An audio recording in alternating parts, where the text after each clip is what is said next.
ಆ ಪಂಚಬಿಲ ಮಾರ್ಗದ ಪ್ರದೇಶನ ವಿಷನಾಗಗಳು ಕಾವಲ್ ಕಾಯ್ತಿರತ್ತೆ. ಅದನ್ನ ದಾಟಿ ನಿಧಿನ ಸೇರ್ಬೇಕು ಅಂದ್ರೆ ಕೇವಲ ಗರುಡ ವಂಶಸ್ಥರಿಗೆ ಮಾತ್ರನೇ ಸಾಧ್ಯ ಆಗೋದು. ಆ ವ್ಯಕ್ತಿ ಯಾರು ಅಂತ ತಿಳ್ಕೋಬೇಕು ಅಂದ್ರೆ ಈ ತಾಳೆಗರಿನ ಓದಿರೋ ವ್ಯಕ್ತಿ ಅಮ್ಮನವ್ರ ಎದುರುಗಡೆ ಇರೋ ಕುಂಕುಮನ ಅವ್ರ ಬೆರಳಿನ ಸಹಾಯದಿಂದ 3 ರೇಖೆ ಎಳಿಬೇಕು. ಆ ಮರುಕ್ಷಣನೇ ಆ ನಿಧಿನ ಪಡ್ಕೊಳ್ಳುವಂತ ವ್ಯಕ್ತಿ ಅದರಲ್ಲಿ ಗೋಚರಿಸ್ತಾರೆ.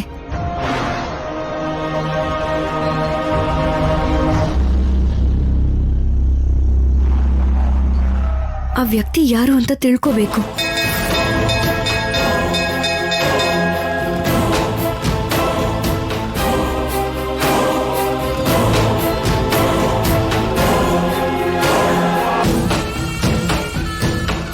ಸೂರ್ಯಾಸ್ತ ಆಯ್ತು, ದೇವಾಲಯದಲ್ಲಿ ಪೂಜೆ ಕೂಡ ಮುಗೀತು. ಇದುವರೆಗೂ ಪುಣ್ಯ ಎಲ್ಲಿ ಹೋಗಿದ್ದಾಳೆ ಗೊತ್ತಾಗ್ತಿಲ್ಲ. ಪುಣ್ಯ ಮೋಸ ಮಾಡ್ತಾಳೆ ಅಂತ ಯಾಕೋ ನನಗೆ ಅನುಮಾನ ಬರ್ತಾ ಇದೆ. ಅನುಮಾನನ ಪಕ್ಕಕ್ಕಿಟ್ಟು ಪುಣ್ಯ ಎಲ್ಲಿದ್ದಾಳೆ ಅಂತ ಸ್ವಲ್ಪ ಹುಡ್ಕೋಣ. ಪುಣ್ಯನ ಹುಡುಕಿದ್ರೆ ಏನು ಪ್ರಯೋಜನ ಇಲ್ಲ. ಒಳಗಡೆ ಇರೋದು ತುಂಬಾ ಶಕ್ತಿಶಾಲಿ ಭುಜಂಗ ಸರ್ಪ. ಅದನ್ನ ಎದುರಿಸೋದು ತುಂಬಾ ಕಷ್ಟ. ಭೂತಕ್ಕೆ, ನೀನ್ ಮಾತಾಡ್ತಾ ಇರೋದು ಗರುಡ ವಂಶಸ್ಥನಾದ ಧನಂಜಯ ವರ್ಮನ ಹತ್ರ ಅನ್ನೋದನ್ನ ಮರಿಬೇಡ. ಭುಜಂಗ ಸರ್ಪನೇ ಅಲ್ಲ, ಮೃತ್ಯುವೇ ಮುಂದೆ ಬಂದ್ರು. ತಾಳೆಗರಿಯಲ್ಲಿ ಏನಿದೆ ಅಂತ ತಿಳ್ಕೊಳ್ದೆ ನಾನು ಇಲ್ಲಿಂದ ಹೋಗೋದಕ್ಕೆ ಸಾಧ್ಯನೇ ಇಲ್ಲ.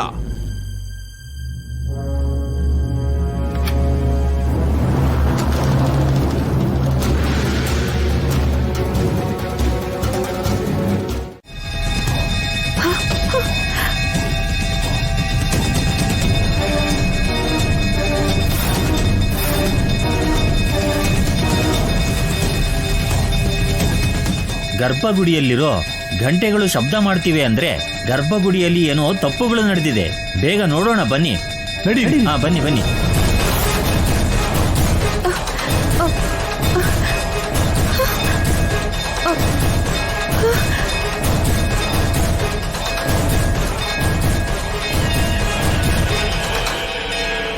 ಯಾರಪ್ಪ ಹೋಗಿರೋದು ಗರ್ಭಗುಡಿಯೊಳಗೆ? ಹೊರಗಡೆ ಬನ್ನಿ, ಬನ್ನಿ ಹೊರಗಡೆ. ಪುಣ್ಯ, ಗರ್ಭಗುಡಿಯೊಳಗೆ ಯಾರಪ್ಪ ಇರೋದು? ಹೊರಗಡೆ ಬನ್ನಿ. ಪುಣ್ಯ, ಪುಣ್ಯ, ಪುಣ್ಯ,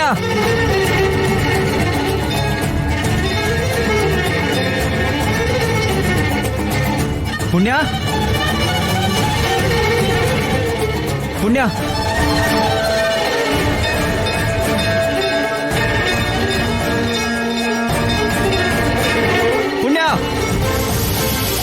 ಪುಣ್ಯ, ಪುಣ್ಯ,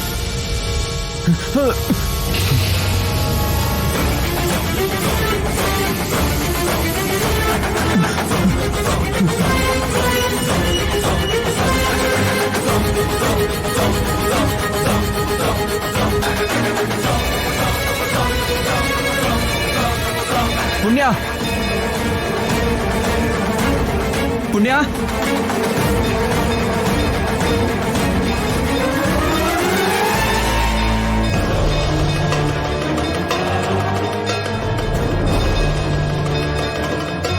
ಅಮ್ಮ, ಇವಾಗ ಹೊರಗೆ ಹೋಗೋದು ಹೇಗೆ?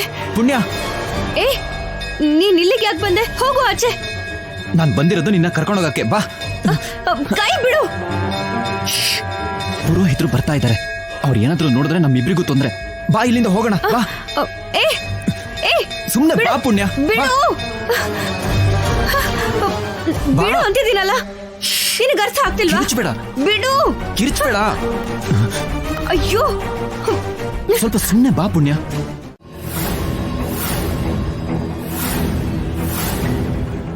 ಕಂದ ಅನಿರುದ್ಧ್, ದೇವಸ್ಥಾನಕ್ಕೆ ಬರ್ಬೇಡ ಅಂದ್ರೆ ಗರ್ಭಗುಡಿ ಒಳಗಡೆ ಯಾಕೋ ಹೋದೆ? ಅಮ್ಮ, ನಾನು ಹೋಗಿಲ್ಲ ಅಮ್ಮ.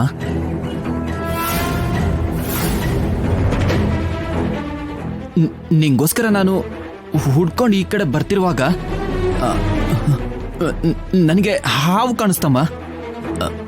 ಅದಕ್ಕೆ ನಾನು ಈ ಕಡೆ ಬಂದೆ.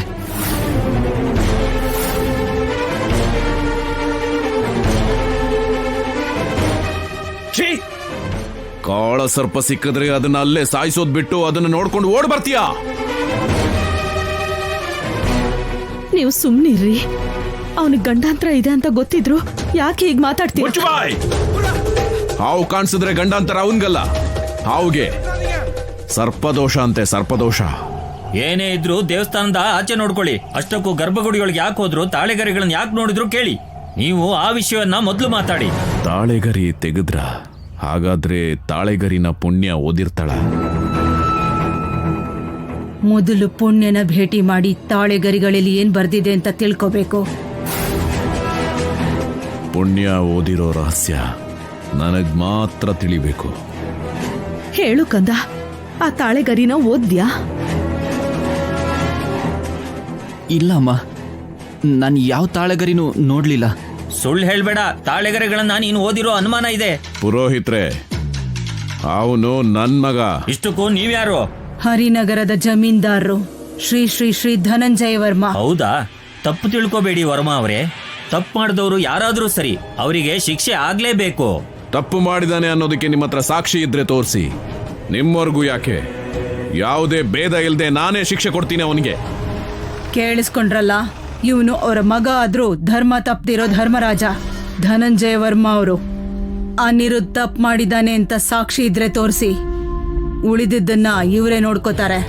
ಈ ಗರ್ಭಗುಡಿಯನ್ನ ರಕ್ಷಣೆ ಮಾಡೋ ಭುಜಂಗನ ಹತ್ರನೇ ಕೇಳೋಣ. ತಪ್ಪು ಮಾಡಿದವ್ರನ್ನ ಖಂಡಿತ ಶಿಕ್ಷಿಸ್ತಾನೆ. ಅಷ್ಟುವರೆಗೂ ದೇವಸ್ಥಾನ ಬಿಟ್ಟು ಹೋಗ್ಬೇಡಿ, ಭುಜಂಗನಿಗೆ ಕೋಪ ಬರುತ್ತೆ. ಸರಿ, ಅವನು ನಿರಪರಾಧಿ ಅಂತ ಗೊತ್ತಾಗೋವರೆಗೂ ನೀವು ಕೂಡ ದೇವಸ್ಥಾನ ಬಿಟ್ಟು ಹೋಗ್ಬಾರ್ದು.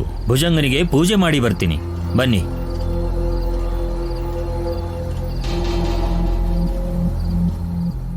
ಪುಣ್ಯ ಎಲ್ಲಿದಳೋ ಹುಡುಕ್ಬೇಕು.